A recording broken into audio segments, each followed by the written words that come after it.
Ready to move in premium triplex villas at Kollur APR Projects. ఏపీలో talk of the state అయిన P Gannavaram నియోజకవర్గం నుంచి జనసేన అభ్యర్థి పోటీకి దిగుతున్నారు. నిజం మీరు విన్నది.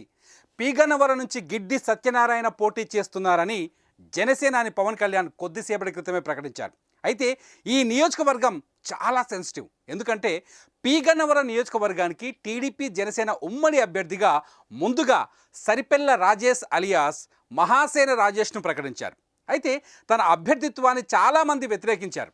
7 ఏళ్ల క్రితం రాజేష్ విడుదల చేసిన ఒక వీడియోను సాకుగా చూపి బ్రాహ్మణులు విశాఖ టీడీపీ కార్యాలయం వద్ద ధర్నాకు దిగారని, దీంతో తీవ్ర మనస్తాపానికి గురయ్యానని రాజేష్ చెప్పారు.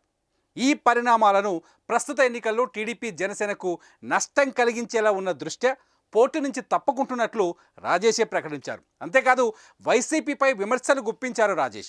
తాను ఎన్నికల్లో పోటీ చేయడానికి వీలు లేక జగన్ చేస్తున్న కుట్రల్లో భాగమే ఈ పరిణామాలు అంటూ మండిపడ్డారు. అంతేకాదు కుల రక్కసి చేతిలో నేను బలయ్యానంటూ చెప్పుకొచ్చారు. అయితే ఈ నియోజకవర్గం నుంచి తిరిగి టీడీపీ అభ్యర్థి బరిలోకి నిలుస్తారని అందరూ అనుకున్నారు. అనూహ్యంగా జనసేన అభ్యర్థి బరిలోకి దిగడం ఇక్కడ గమనార్హం. అయితే హైదరాబాద్లో పోలీస్ అధికారిగా పనిచేసిన గిడ్డి సత్యనారాయణ 2 నెలల క్రితం జనసేనలో చేరారు.